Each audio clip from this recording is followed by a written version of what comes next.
Breaking లో చూస్తున్నాం. వికారాబాద్ జిల్లా లగచెర్లలో కలెక్టర్పై దాడి కేసులో పోలీసుల విచారణ కొనసాగుతోంది. అయితే ఈ ఘటనలో ప్రధాన సూత్రధారి పట్నం నరేందర్ రెడ్డి అని పోలీసులు స్పష్టం చేశారు. ప్రభుత్వాన్ని ఇరకాటంలో పెట్టాలన్న ఉద్దేశంతోనే పథకం ప్రకారం దాడి జరిగిందని వెల్లడించారు. ఇప్పటివరకు 42 మందిపై కేసులు నమోదు కాగా పట్నం సహా 21 మందిని అరెస్ట్ చేశారు.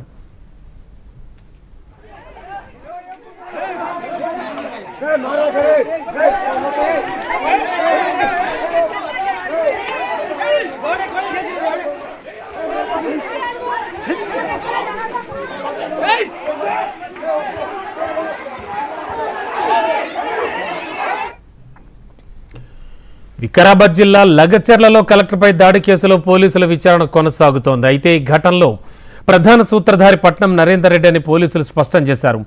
ప్రభుత్వాన్ని ఇరకాటంలో పెట్టాలన్న ఉద్దేశ్యంతోనే పథకం ప్రకారం దాడి జరిగిందని వెల్లడించారు. ఇప్పటివరకు 42 మందిపై కేసులు నమోదు కాగా పట్నం సహా 21 మందిని అరెస్ట్ చేశారు.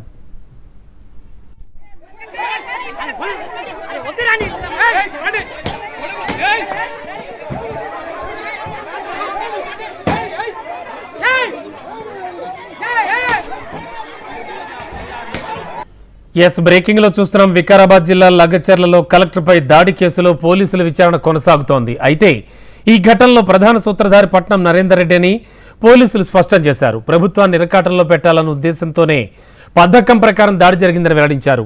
ఇప్పటివరకు 42 మందిపై కేసులు నమోదు కాగా పట్నం సహా 21 మందిని అరెస్ట్ చేశారు. ఇదే అంశానికి సంబంధించి లేటెస్ట్ ఇన్ఫో అందించడానికి మా కరెస్పాండెంట్ నరేంద్రచారి సిద్ధంగా ఉన్నారు. చారి, ఏం జరుగుతోంది? ఆల్రెడీ 42 మందిపై కేసులు నమోదు చేశారు, 21 మందిని అరెస్ట్ చేశారు పట్నం సహా. మిగతా వాళ్ళంతా ఎక్కడున్నారు? వాళ్ళ గురించి పోలీసులు ఏం చెప్తూ ఉన్నారు? అండ్ ప్రస్తుతం సిచ్యువేషన్ ఏంటి ఆయా గ్రామాల్లో? లగచెర్ల ఘటనకు సంబంధించి ఉత్కంఠ కొనసాగుతుంది. ఇప్పటి వరకు అయితే 21 మందిని మాజీ ఎమ్మెల్యే పట్నం నరేందర్ రెడ్డితో సహా 21 మందిని కూడా పోలీసులు అరెస్ట్ చేయడం జరిగింది. మొత్తంగా 41 మంది పైన కూడా ఎఫ్ఐఆర్ నమోదు చేయగా ప్రస్తుతానికైతే 21 మందిని మాత్రం అరెస్ట్ చేసి రిమాండ్ తరలించిన పరిస్థితి కనిపిస్తుంది. మిగతా 21 మందిని కూడా పోలీసులు ఎప్పుడు అరెస్ట్ చేస్తారని చెప్పేసి ఒక ఉత్కంఠ కొనసాగుతూ ఉంది. వారిని గాలింపు చర్యలు మాత్రం ముమ్మరంగా కొనసాగిస్తున్న పరిస్థితి కనిపిస్తుంది. ప్రధాన నిందితుడుగా ప్రస్తుతానికి పట్నం నరేందర్ రెడ్డిని ఇప్పటికే ప్రధాన A1 గా కేసు నమోదు చేసి దాదాపుగా ఆయన అనుచరుడు అనేటువంటి రాజేష్ ని కూడా A2 గా ఉండే అవకాశాలు కనిపిస్తున్నాయి. అయితే దీనికి సంబంధించి చూసుకున్నట్లయితే సురేష్ ఏదైతే ఉందో సురేష్ అబ్స్కండింగ్ లో ఉన్నట్టుగా తెలుస్తుంది. ఆ సురేష్ కి సంబంధించి కూడా పోలీసులు ముమ్మర గాలింపు చేపట్టడం జరిగింది. దీనికి సంబంధించి పట్నం నరేందర్ రెడ్డి తన అనుచరుడైన సురేష్ తోనే ఇవన్నీ కార్యక్రమాలు చేపించాడు అని చెప్పేసి పోలీసులు అభియోగం మోపుతూ ఆయన ఇప్పటికే అరెస్ట్ చేసి తెల్లపల్లి జైలుకు పంపించడం జరిగింది. మిగతా వారిని కూడా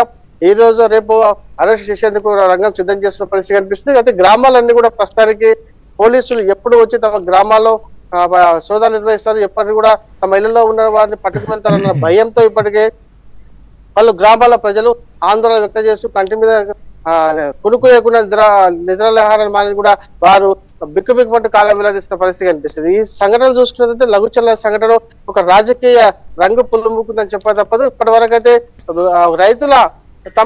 రైతుల పక్షాన ఉన్నటువంటి ఇప్పటి వరకు ప్రజలందరూ కూడా ఏకపక్షంగా తమ బీఆర్ఎస్ పార్టీ నేతలే కావాలని చెప్పేసి కూడా ఉద్దేశపూర్వకంగా ప్రభుత్వాన్ని ఇరకాటంలో పెట్టాలనే ఉద్దేశంతోనే ఈ ఘటన చేశారని చెప్పేసి కూడా ఇప్పటికే పోలీసులు చెప్తున్న పరిస్థితి కనిపిస్తుంది. దాదాపు అందుకు సంబంధించి కూడా కార్యాచరణ కూడా గత కొన్ని నెలలుగా కొనసాగుతున్నట్టుగా పోలీసుల విచారణలో చెప్పడం జరుగుతుంది. మొత్తానికి చూసుకుంటే సురేష్ అనే వ్యక్తి దీనికి సంబంధించి కూడా పూర్తి స్థాయిలో ఆ ప్రాంతాల్లో తిరుగుతూ ఆయన ప్రజలను రెచ్చగొట్టారని చెప్పేసి పోలీసులు అభియోగం మోపడం జరిగింది.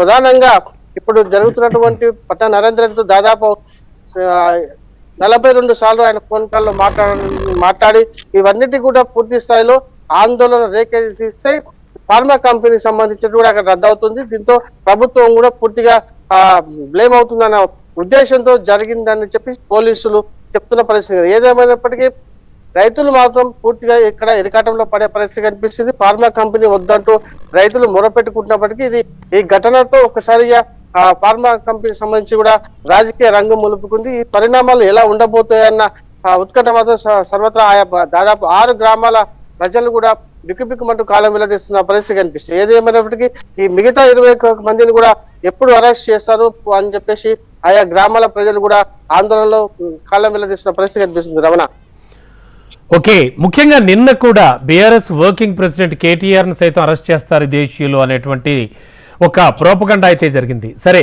ఆ విషయం ఎలా ఉన్నా కూడా మెయిన్ ఒక బీఆర్ఎస్ నేత సురేష్ అనేటువంటి వ్యక్తి, అతని పరిస్థితి ఏమిటి, అలాగే ప్రస్తుతానికి ఉన్నటువంటి సిచ్యువేషన్ లో పోలీసుల వెర్షన్ ఎలా ఉంది చారి?